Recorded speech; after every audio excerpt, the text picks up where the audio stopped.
Hey guys, this is Zano, and you're listening to Anti Moonboy News. Well, we got a good one today for you guys. We will be talking about Bitcoin knots and the latest cringe going on with that. We also are going to be covering the latest in Pubic, which seems to be dying down. Also, I got a story about my dad dealing with chain analysis, which is kind of funny because he's a boomer who has absolutely no idea how cryptocurrency works. So yeah, we got a lot to talk about, but first we got Superchats. You can go to xmrchat.com/Zenu if you'd like to participate. And I got 4 this week. The first one is from Anon, who donates 0.01369 XMR. Thank you. And he says, please consider less aggressive intro and outro music. Very informative videos, but the sound mix consumes conciseness in a not smooth way. He then goes on to say, any takes on music and living the analog life? Smart cities/homes, technocracy, and media consumption in general. Well, thanks again, Anon. That's a lot of topics there. I'll do my best. Now, regarding the music, I find it funny you find it to be aggressive because I personally find it to be very chill and relaxed. At least the intro music. The aesthetic I was going for was the Adult Swim bumper music, which Flying Lotus, who's the featured artist this month, Flying Lotus produced a lot of that music and the direction for that music, or the music bumpers. And so this is kind of just, I don't know. You're going to have a different featured artist next month. I'm going to continue with that idea. So I guess starting in October, I'm going to switch to someone else. But for now, I'm going to keep the music the way it is. Unless enough people complain, but I've actually had pretty much everyone else has said they liked it. So I'm going to keep the music for now.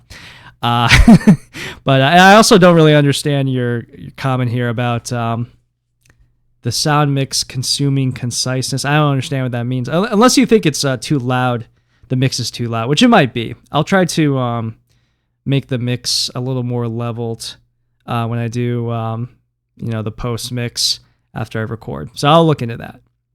Now, moving on, though, you ask any takes on music and living the analog life and about technocracy and media consumption in general. That's a massive topic. I guess to kind of just briefly summarize, regarding music, I'm a huge music nerd. I was a college DJ, played in multiple bands. I've seen literally thousands of shows. In fact, I'm actually in November, probably, I'm going to this electronic festival thing. Not some cringy EDM bullshit, like real shit. But I might not be doing that. I'll talk about it on the show. It's part of my vacation trip I'm planning for November, which I should be booking soon. So I'll probably bring that up later. But I love going to see shows. And if I get talking about different bands and stuff, we'll be here all day. So I'm not going to do that. Living the analog life. And I guess stepping back and pulling a Luke Smith, power to you. I can definitely see that vibe. I like living in the woods myself. I've done that before. I've also lived in cities, and I like them both. They both have their pros and cons. That's just my personal take on it. And I guess regarding your comments about media consumption and living the analog life, I'm actually a little contrarian in this aspect. There's been this recent push for the Luke Smith kind of side of things where you kind of remove yourself and you dislike anything related to consuming, you kind of mock people for it. I don't know. I just, kind of expanded on me liking music a lot. I also watch, anime sometimes, I like different nerdy things like that. It's just don't take it too seriously is what I would say. So I'm not in favor of the kind of pretentious anybody who's consuming is below me kind of viewpoint. I'm not saying that's what someone like Luke Smith is saying, but that's kind of the general vibe. There's pros and cons to kind of any way of living, I think. So yeah, I guess when it comes to media consumption, just don't take it too far and don't think too much about it, is what I would say. It's in fact even more cringe to care about someone else caring about something, if that makes sense. I like that kind of annoys me. It's kind of this like being pretentious about what you should be pretentious about, I guess. Anyway, that's enough talking about that. But thanks, Anon. Appreciate the donation. Next up, we got a super chat from our good friend Leo, who gives 0.15 XMR.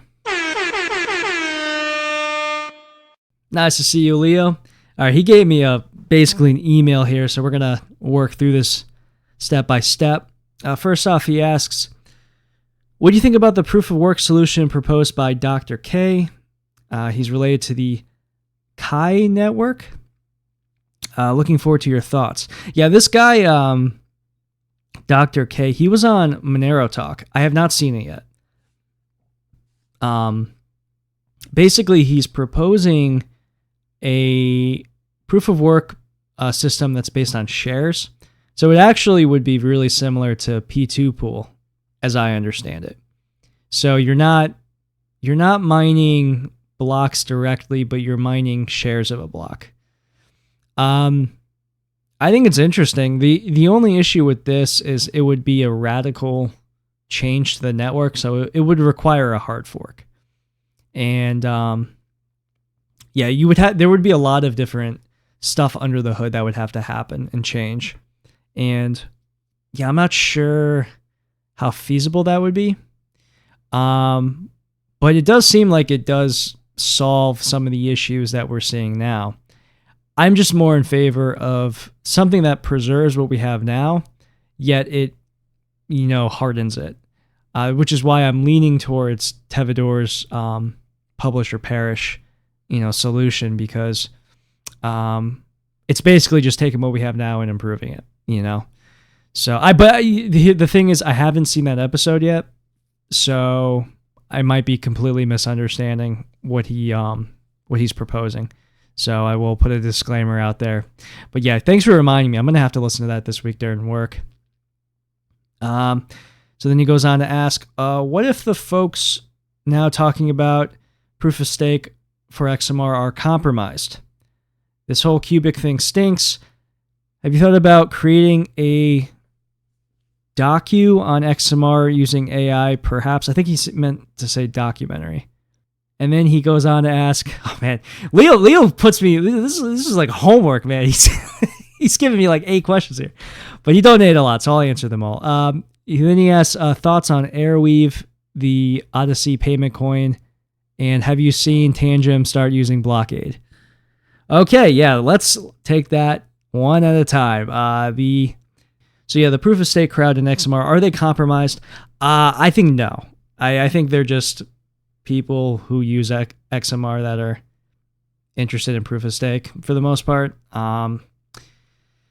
Compromise is a heavy word, we kind of throw it around, but we should be careful and we should be a little mature about this, I guess.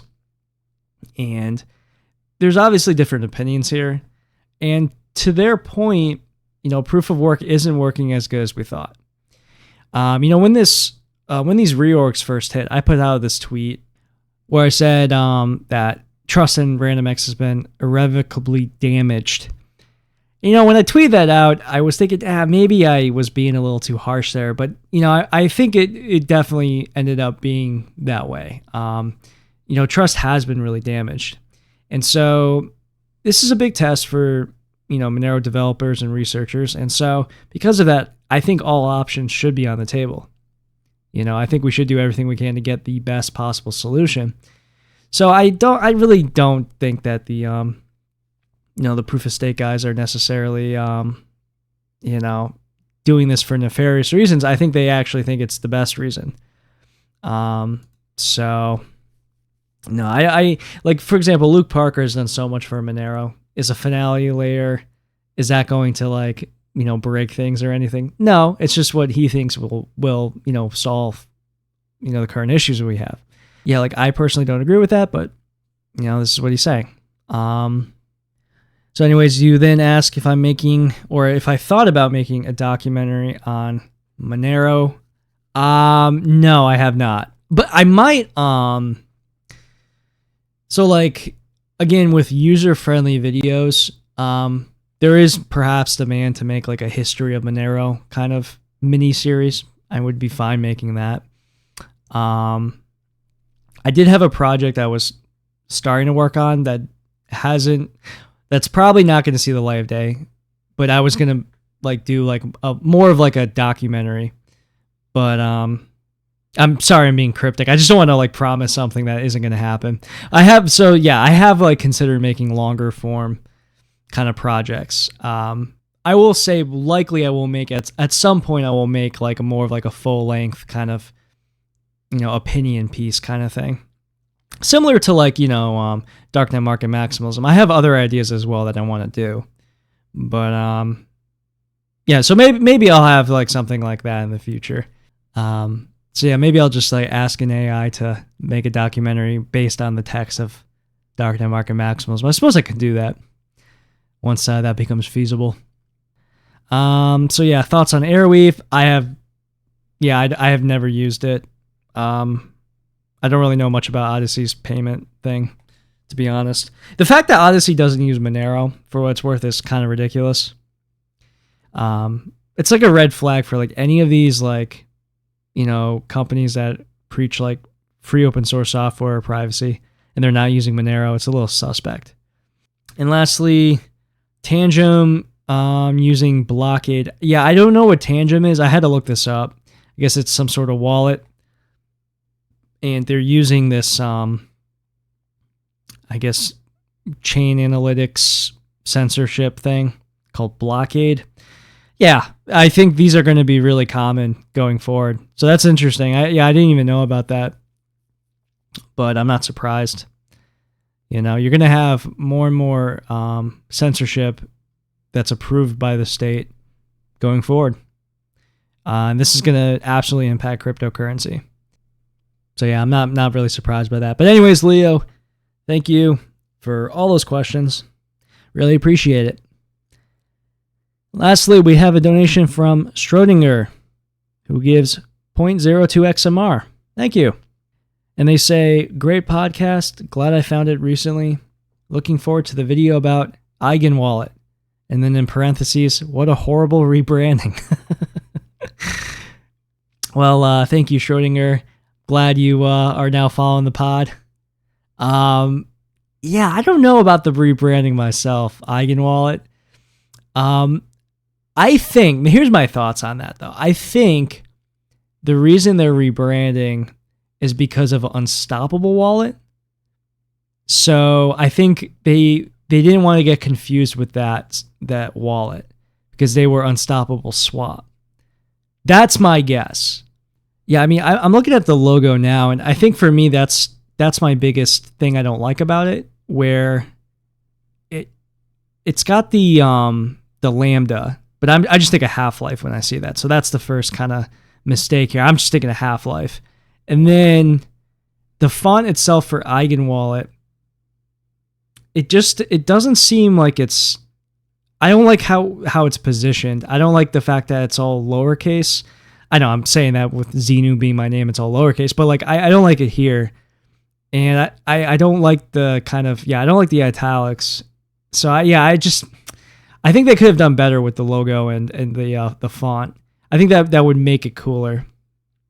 I also don't like how the website is a white background, and yeah, I'm being a little picky here, but like that, I kind of agree with you where like there's things I don't really like about it. But I will be making a video eventually about Eigen Wallet, so stay tuned for that. So anyways, that is the Super Chats for this week, xmrchat.com/Zenu. If you'd like to participate next week. So some channel updates. I didn't really get anything done this week because because I was just busy. And next week is also looking pretty busy, I'll be honest with you guys. Hopefully going to get some videos out, though. I will be making a video on Rito Swap. That is coming. So maybe this week, maybe next week.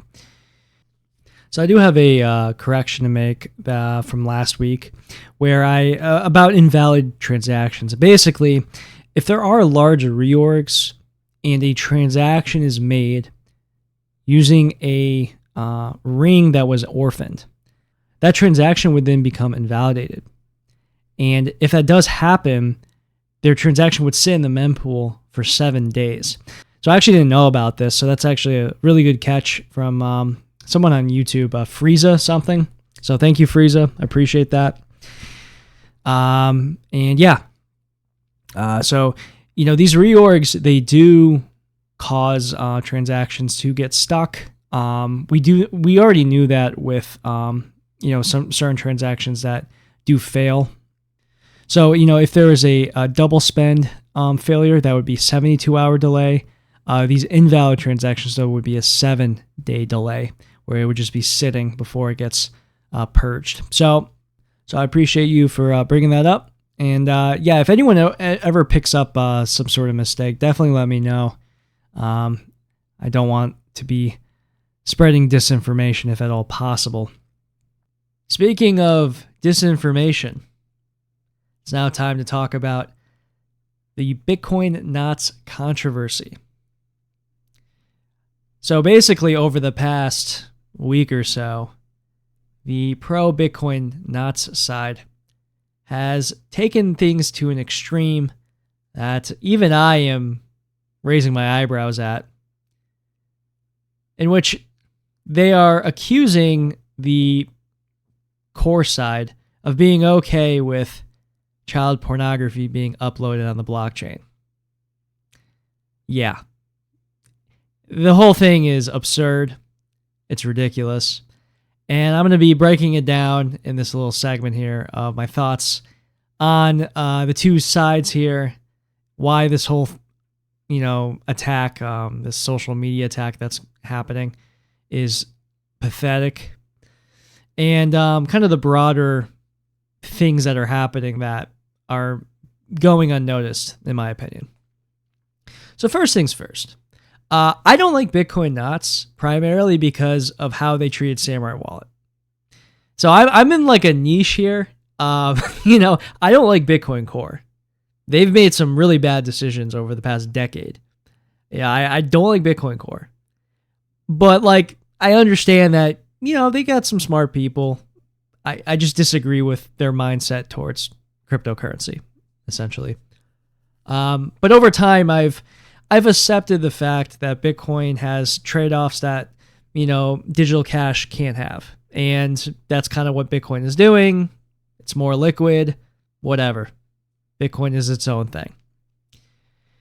So yeah, I'm more at peace with Bitcoin than I have been actually probably for a while. It's kind of like it's its own thing. They're doing their own thing. And they're kind of making do with what they have. And so with Samourai Wallet, they have ZeroLink CoinJoin and BIP47. And the thing is, those protocols, they exceed the 80 byte limit that is capped off by Bitcoin Knots. Now, Bitcoin Knots, what they do is they filter transactions that are over that size. The whole point of Bitcoin Knots essentially is to make sure transactions aren't above a certain threshold. And their argument for that is they don't want spam on the blockchain. If you know about Bitcoin and what they've been dealing with inscriptions, you're probably aware of why they wouldn't want spam on the blockchain. And I'm not necessarily even against this, argument necessarily. Because I don't really think Bitcoin should be, file sharing platform, which it's not, but this is kind of the exaggeration that's being put forth. However, from my perspective, what I want for Bitcoin is fungibility. I want privacy with Bitcoin. And this was achievable with Samourai Wallet. That's why I've co-signed with them. And now I think Ashigaru has kind of taken over at this point. I need to do a little more research on that before I can, really back them. If you've been following my program, I've been covering Ashigaru. There's been some, kind of up in the air discussion as to whether or not they should be trusted, but nonetheless, they are continuing what Samourai Wallet had. And the thing is, like, in the past, Luke Dash Jr., who is the guy running Bitcoin Knots, actually, he's the only guy running it, which is one of the main criticisms of Bitcoin Knots, but whatever. The problem here is, in the past, Luke has actually gotten into arguments with the Samourai Wallet side, and he has actually called Samourai Wallet transactions spam. And that's outrageous. I mean, these were transactions that gave privacy to people who wanted privacy. Calling that spam is ludicrous. It's insane. And this is the guy that's maintaining this project. So, like, the people who are running Bitcoin Knots are essentially worshiping this guy who, he's also a piece of garbage, and we're not going to even bother going down that path. But when it comes to privacy, he is totally dishonest. And that's very, very troubling to me. And, the podcast Bitcoin Cult, they don't fucking care about privacy. So, like, they're not really even covering this. But this is, for me, in my point of view, this is the main reason why I don't like Bitcoin Knots. It's the way they treat privacy. And this is really the path that Bitcoin has chosen, where they, instead of having base layer privacy, they have these kind of soft fork add-ons. And I disagree with this, personally. I do disagree with this, but this is what they've chosen. And okay, we can make do with it, right? Well, in this case, if you're running a Bitcoin Knots node, you are saying you don't want that. So I think that's ridiculous. Now, here's the thing. The Bitcoin Knots nodes, they don't actually do anything. Okay? This entire thing is theater. It's literally wear the mask, but with Bitcoin. Okay? If you run a Bitcoin Knots node, you're not preventing people from sending, bad things on the Bitcoin blockchain. Okay? Basically, what you're doing is, yes, you are saying that you're not going to relay certain types of transactions. So, for example, let's say you're running a Bitcoin Knots node and somebody sends you, or somebody broadcasts a transaction that it exceeds the threshold that Bitcoin Knots allows. So this would be a spam transaction from the perspective of Bitcoin Knots. Your node will say, nope, we're not going to relay that. However, other nodes will relay that. Okay? Right now, Bitcoin Knots is apparently like 18% of nodes. So the other 82%, they will relay it. And then miners will take that transaction and they will include it in blocks. And then those Bitcoin Knots nodes that didn't relay it, they then download the block and then they have it on their hard drive. So they're essentially not relaying it and then just syncing to the blockchain and downloading it anyway. Yeah, it's really stupid. And there was a meme I saw online that summarized it perfectly. It's the Simpsons meme with Moe throwing out Barney. And then he kind of like, claps his hands together. And then you see Barney in the background back in the bar. That's like literally what's happening here. This is pretty much doing nothing to actually stop these transactions from even happening. So, I mean, the Bitcoin Knots crowd, they argue, well, we're getting more people on our side, whatever. The bottom line here is if they actually weren't total pussies, they would just hard fork. But they don't want to do that. And this is really this is the thing here. They don't want to hard fork. So all of this is just like theater. It's them playing pretend. Like, why can't they just hard fork? And really, it's because they don't want to lose the value of their Bitcoin. And they understand that they're going against the grain. And, they don't want to lose out on their investment, essentially. Because you have the majority of people with Bitcoin who support Bitcoin don't give a shit about this. But the podcast cult, they do. And like, I'm not going to really get too into this because frankly, I don't listen to the Bitcoin podcasts. When I have in the past, it's just been number go up, maximalism, BS. I can't fucking stand that. But they've really taken to this issue. I mean, they are making this issue way bigger than it is. And they are, I think because they have nothing else better to do, to be honest. And also maybe to distract themselves from the fact that they were sold on this Bitcoin strategic reserve thing, which didn't happen. So they're like, oh shit, what do we talk about? We gotta, we were just talking about a Bitcoin strategic reserve for the past like year. That didn't happen. Ooh, okay. Yeah. Spam, and then they've lasered in on this. I mean, you have, Moonboy of 2024, Dennis Porter. He's now talking all about this. So, it's just complete bullshit. if that snake is talking about this. Well, yeah, this is what's happening. So this whole argument being made is all virtue signaling, right? The Bitcoin Not side, they're saying, well, you guys are allowing CSAM on the blockchain, and then they're running a node that later syncs to a blockchain and downloads that content anyway. I mean, maybe they can prune their nodes or whatever, but this is what's happening. They're actually approving it with their node software anyways. So like it's a virtue signaling argument that is kind of just a foreshadowing of what's to come with Bitcoin. Because you have a transparent, decentralized, open source project, these things are going to happen. The bigger issue is that the definition of what is illegal content, that can be changed at any time. And what's happening here is there's a debate that's happening about what can or can't be allowed on the blockchain. And this is a very dangerous path to take.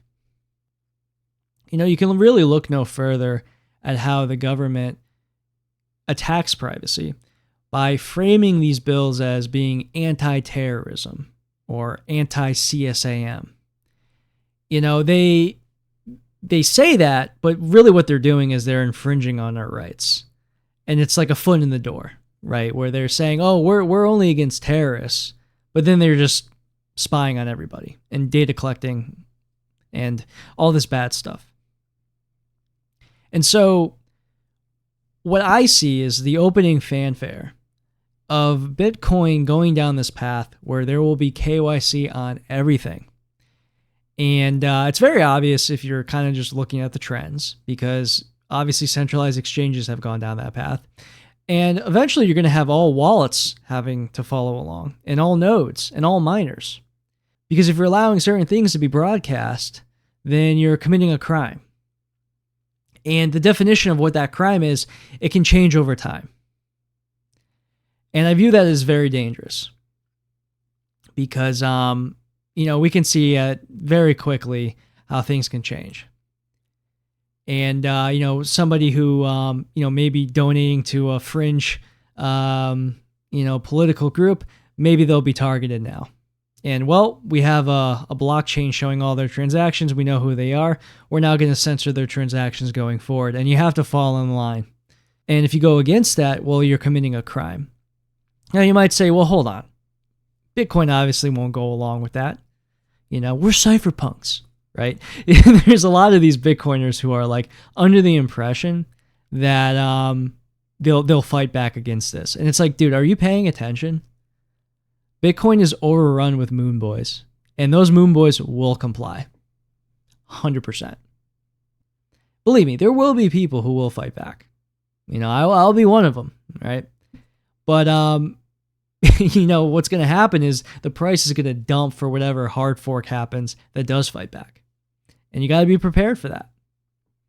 And most people are not prepared for that. And this is just kind of what I see with Bitcoin. It's slowly crawling towards this pro-state kind of centralized, KYC-friendly, regulatory-friendly kind of situation. And the foot in the door, probably long-term, will be things like this, anti-terrorism or CSAM, things of that nature, we can't allow these things, right? So therefore, we have to have it be centralized. And this is the playbook that governments have. So, I think Bitcoin should absolutely be more like money. And I'm not necessarily against limiting spam on the blockchain, but we need to have privacy on the blockchain. And we need to have really a complete, overhaul of how number go up is looked at in Bitcoin. And I think the ship has sailed on that. But so yeah, I talked about this enough. Let's move on. And next up, I got a story to tell about my dad. And he had a run-in with blockchain surveillance. Well, at least that's what I think happened. So basically, I was at work. I get a text from my dad.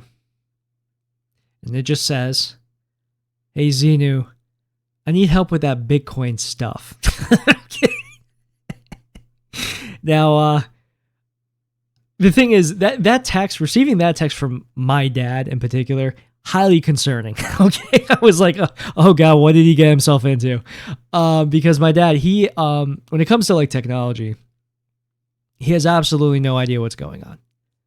Zero idea. He just defers technology stuff to my mom or me, And he's used the same password for the past 25 years. Okay. It's his favorite baseball team and the year he was born. I swear to God, he's literally that's how my dad handles technology. I didn't inherit any of that genetic trait from him, I guess. So anyway, he sends me that text and I'm like, oh boy. So I go over my parents, and my dad then explains to me that he bought Bitcoin through Cash App, and he was trying to send it, and he is unable to send that Bitcoin.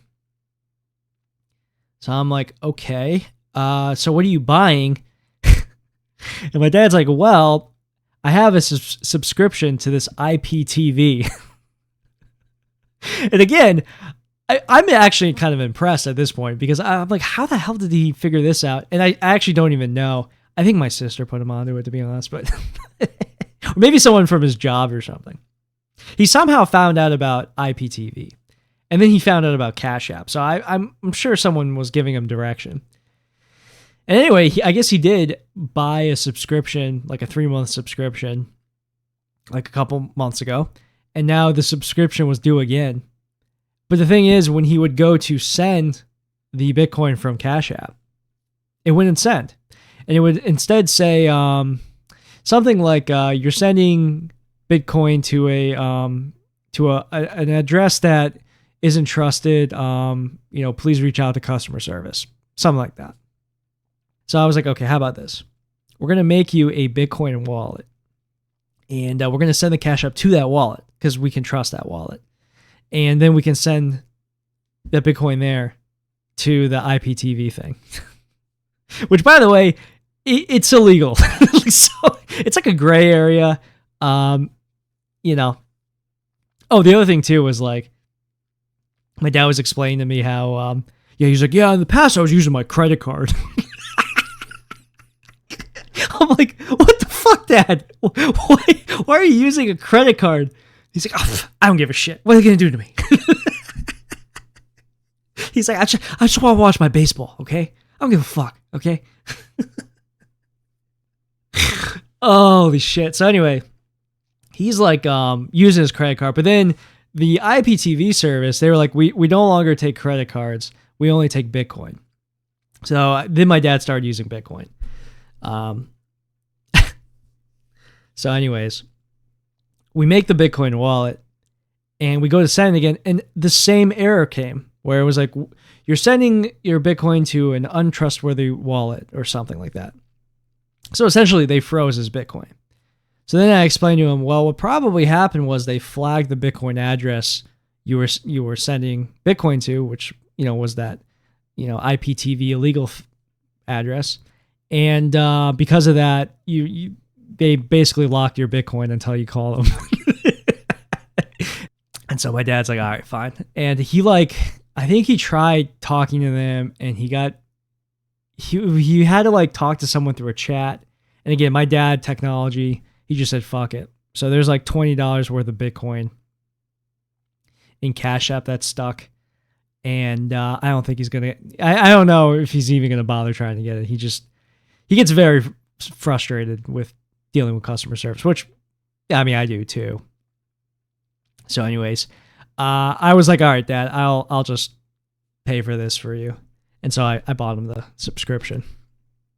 Now, anyways, why am I telling you guys this story? Well, first off, it is pretty funny because, I talk about KYC and chain analysis all the time. And here my dad is fucking dealing with this.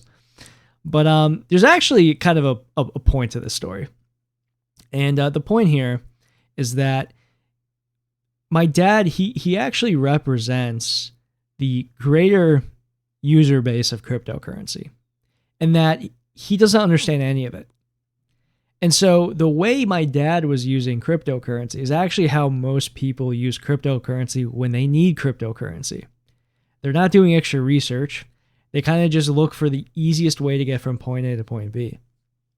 I talk about this in Darknet Market Maximalism, where,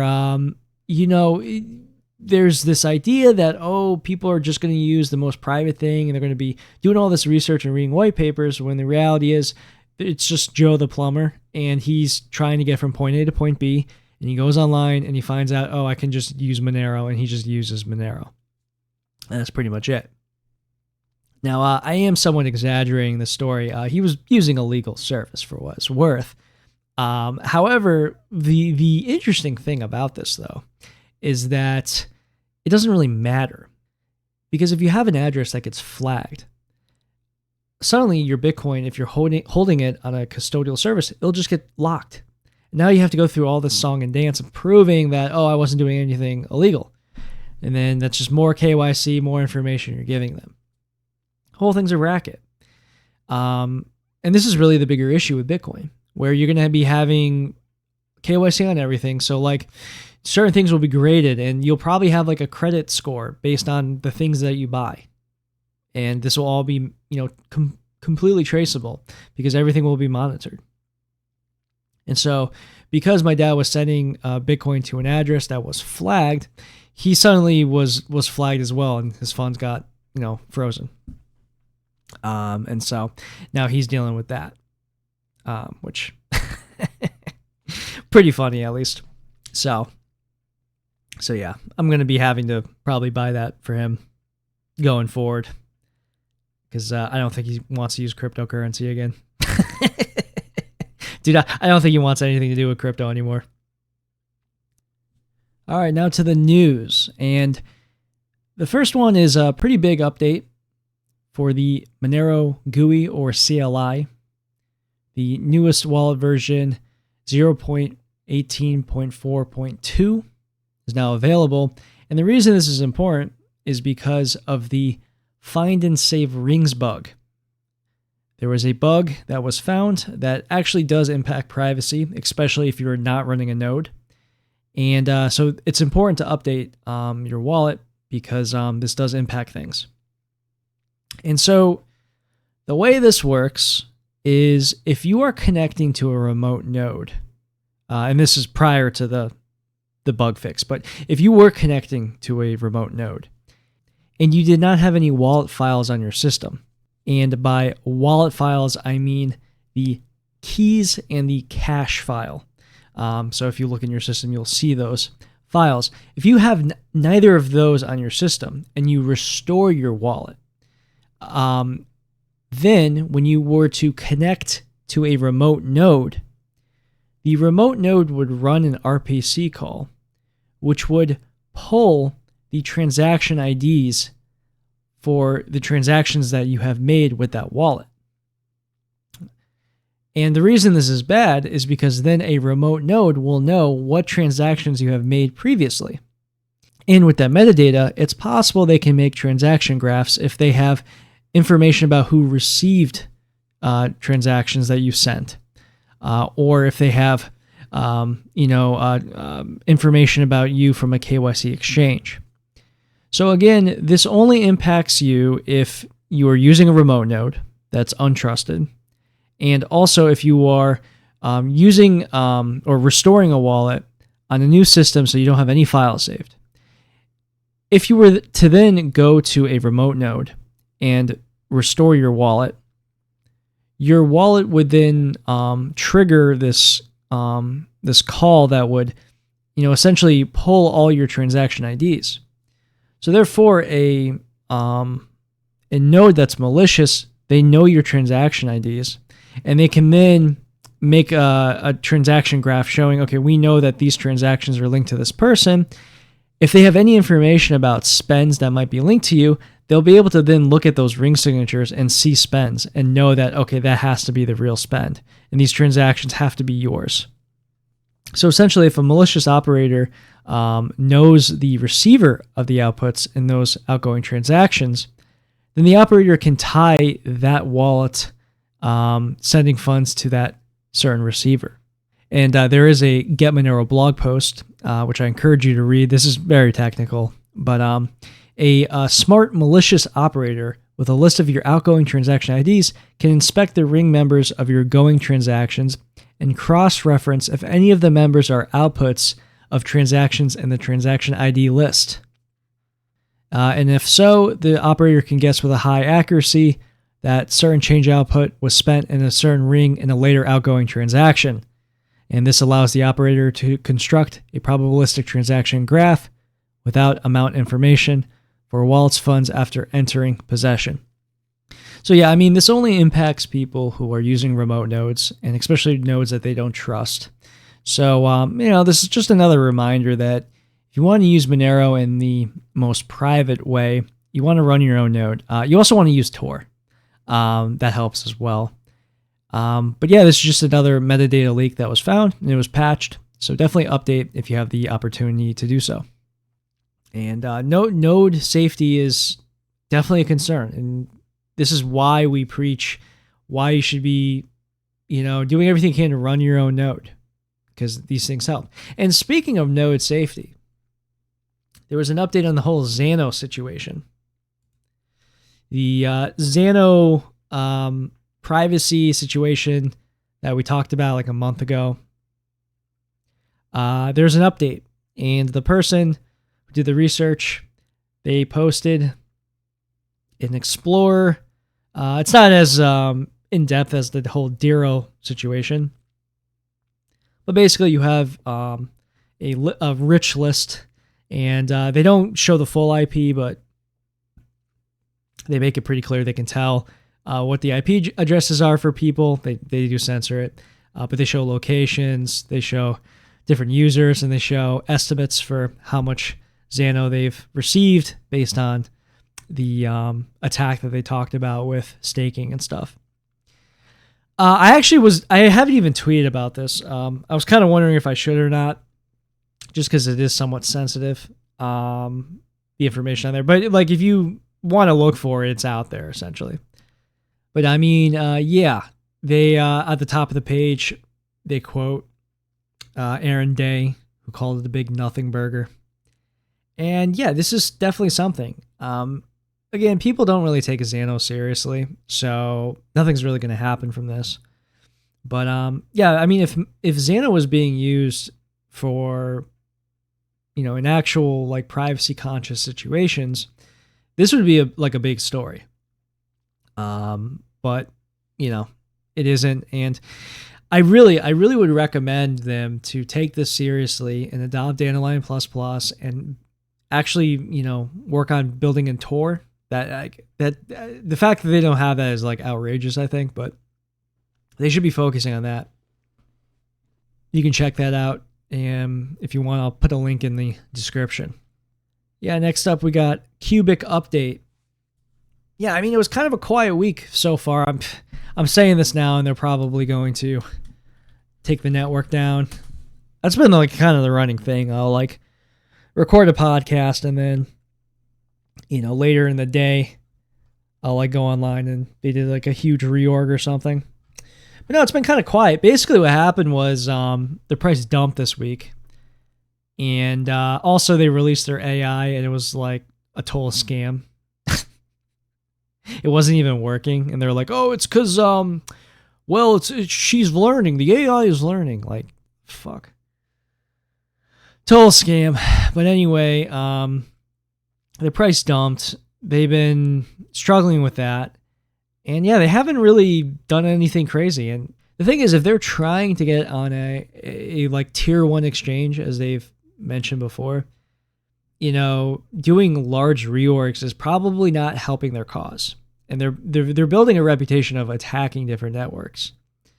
So they're kind of stuck here. And probably their best strategy is to just use the Monero they're mining to keep their price up, which I think is what they're doing. And if they want to do that, that's totally fine with me. Just helps our hash rate and we can work together. But, you know, they're still doing their selfish mining. Whatever. It's really not having too much of an effect compared to previous weeks. You know, like last week, I dealt with 2 reorgs where I had to wait like an hour for a transaction to go through. But that's really what it is. It's an extra hour.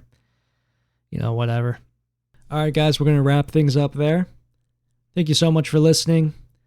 As always, if you would like to send a super chat, you can go to xmrchat.com/Zenu. I also have merch at antimoonboy.com/merch if you want to purchase some nice looking t-shirts. And yeah, I thought that was a pretty good show. What do you think, Robot? Beep boop. I am running knots. Beep boop. Well, there you have it. Have a good one, guys.